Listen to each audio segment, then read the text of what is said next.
ਮੈਂ 20 ਸਾਲ ਤੋਂ ਬਿਮਾਰ ਸਾਂ। ਮੈਨੂੰ ਇੰਜ ਹੀ ਲੱਗਦਾ ਸੀ ਵੀ ਜਿਵੇਂ ਮੈਂ ਹੁਣੀ ਮਰਨ ਲੱਗਿਆ ਵਾਂ। ਮੈਂ 2 ਏਕੜ ਜ਼ਮੀਨ ਵੇਚ ਕੇ ਇਸ ਕੰਮ ਚਲਾ ਦਿੱਤੀ। ਮੈਂ ਪੁਲਿਸ ਅਫਸਰ ਵੀ ਹਾਂ। ਅੱਜ ਮੇਰਾ ਤੀਸਰਾ ਦਮ ਹੈ ਤੇ ਅੱਲਾਹ ਤਾਲਾ ਦੀ ਜ਼ਾਤ ਨੇ ਮੈਨੂੰ ਬਹੁਤ ਜ਼ਿਆਦਾ ਸ਼ਿਫਾ ਤਾ ਫਰਮਾਈ ਜੀ। ਮੈਂ ਹੁਣ ਖਾਣਾ ਵੀ ਖਾ ਰਿਹਾ ਵਾਂ।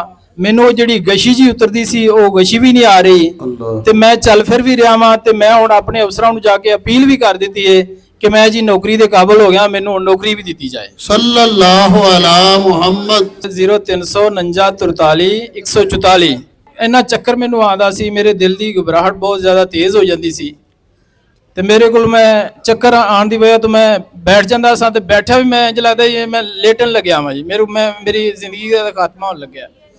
ਅੱਲਾਹ ਤਾਲਾ ਦੀ ਜ਼ਾਤ ਨੇ ਐਸਾ ਕਰਮ ਕੀਤਾ। ਮੇਰੇ ਇੱਥੇ ਇੱਕ ਕਜ਼ਨ ਬੈਠੇ ਨੇ, ਉਹਨਾਂ ਨੇ ਮੈਨੂੰ ਕਿਹਾ ਜੀ ਆਪਣਾ ਇੱਕ ਪੀਰ ਸਾਹਿਬ ਹੈਗੇ ਨੇ ਤੇ ਆ ਜਾਓ ਤੁਸੀਂ ਆਪਣਾ ਉੱਥੇ ਜਾ ਕੇ ਤੇ ਦਮ ਕਰਾ ਲਓ ਤੇ ਤੁਸੀਂ ਬਚ ਜਾਓਗੇ। ਮੈਂ 20 ਸਾਲ ਤੋਂ ਹੀ ਪਤਾ ਨਹੀਂ ਹਜ਼ਾਰਾਂ ਪੀਰਾਂ ਕੋਲ ਗਿਆ ਵਾਂ। ਮੈਂ 2 ਏਕੜ ਜ਼ਮੀਨ ਵੇਚ ਕੇ ਇਸ ਕੰਮ ਚਲਾ ਦਿੱਤੀ। ਮੈਂ ਪੁਲਿਸ ਅਫਸਰ ਵੀ ਹਾਂ। ਮੈਂ ਇੰਨਾ ਬਿਮਾਰ ਹੋਇਆ ਕਿ ਮੇਰੇ ਕੋਲੋਂ ਆਪਣਾ ਨੌਕਰੀ ਵੀ ਮੇਰੀ ਹੱਥ ਤੋਂ ਮੇਰੇ ਚਲੀ ਗਈ। ਮੇਰੇ ਕੋਲੋਂ ਨੌਕਰੀ ਤੇ ਵੀ ਨਹੀਂ ਗਿਆ ਤੇ ਉਸ ਤੋਂ ਬਾਅਦ ਮੈਂ ਨੌਕਰੀ ਤੋਂ ਵੀ ਹੱਥ ਤੋਂ ਬੈਠਾ ਤੇ ਮੈਂ 2016 ਦੇ ਵਿੱਚ ਥੈਲੀਅਮ ਸਕੈਨ ਕਰਾਇਆ ਜਾ ਕੇ ਕੜਿਆਲੋਜੀ ਹਸਪੀਟਲ ਦੇ ਵਿੱਚੋਂ ਤੇ ਉਹਨਾਂ ਨੇ ਕਿਹਾ ਤੇਰੀ ਨਾਰਮਲ ਰਿਪੋਰਟ ਹੈ, ਕੋਈ ਤੈਨੂੰ ਬਿਮਾਰੀ ਨਹੀਂ, ਨਾ ਹਾਰਟ ਹੈ, ਨਾ ਕੋਈ ਬਲੱਡ ਪ੍ਰੈਸ਼ਰ ਹੈ, ਨਾ ਸ਼ੂਗਰ ਹੈ, ਕੋਈ ਬਿਮਾਰੀ ਨਹੀਂ। ਮੈਂ ਕੋਈ ਆਪਣਾ 50-60 ਹਸਪੀਟਲਾਂ 'ਚ ਗਿਆ ਵਾਂ। ਲਾਹੌਰ ਦਾ ਕੋਈ ਹਸਪੀਟਲ ਨਹੀਂ ਜਿਹੜਾ ਮੈਂ ਛੱਡਿਆ।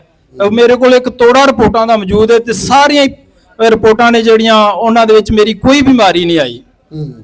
ਤੇ ਮੈਨੂੰ ਇਹ ਹੁਣ ਤੀਸਰਾ ਦਮ ਹੈ। ਮੈਂ ਪਹਿਲੇ 2 ਦਮ ਕਰਾਏ ਨੇ ਤੇ ਹੁਣ ਅੱਜ ਮੇਰਾ ਤੀਸਰਾ ਦਮ ਹੈ ਤੇ ਅੱਲਾਹ ਤਾਲਾ ਦੀ ਜ਼ਾਤ ਨੇ ਮੈਨੂੰ ਬਹੁਤ ਜ਼ਿਆਦਾ ਸ਼ਿਫਾ ਤਾ ਫਰਮਾਈ। ਅੱਛਾ, ਕੀ ਫਰਕ ਆਇਆ? ਫਰਕ ਇਹ ਆਇਆ ਜੀ ਮੈਂ ਹੁਣ ਖਾਣਾ ਵੀ ਖਾ ਰਿਹਾ ਵਾਂ। ਮੈਨੂੰ ਉਹ ਜਿਹੜੀ ਗਸ਼ੀ ਜੀ ਉਤਰਦੀ ਸੀ ਉਹ ਗਸ਼ੀ ਵੀ ਨਹੀਂ ਆ ਰਹੀ ਤੇ ਮੈਂ ਚੱਲ ਫਿਰ ਵੀ ਰਿਹਾ ਵਾਂ। ਤੇ ਮੈਂ ਹੁਣ ਆਪਣੇ ਅਫਸਰਾਂ ਨੂੰ ਜਾ ਕੇ ਅਪੀਲ ਵੀ ਕਰ ਦਿੱਤੀ ਹੈ ਕਿ ਮੈਂ ਜੀ ਨੌਕਰੀ ਦੇ ਕਾਬਿਲ ਹੋ ਗਿਆ, ਮੈਨੂੰ ਨੌਕਰੀ ਵੀ ਦਿੱਤੀ ਜਾਏ। ਸੱਲੱਲਾਹੁ ਅਲਾ ਮੁਹੰਮਦ। ਸੱਲੱਲਾਹੁ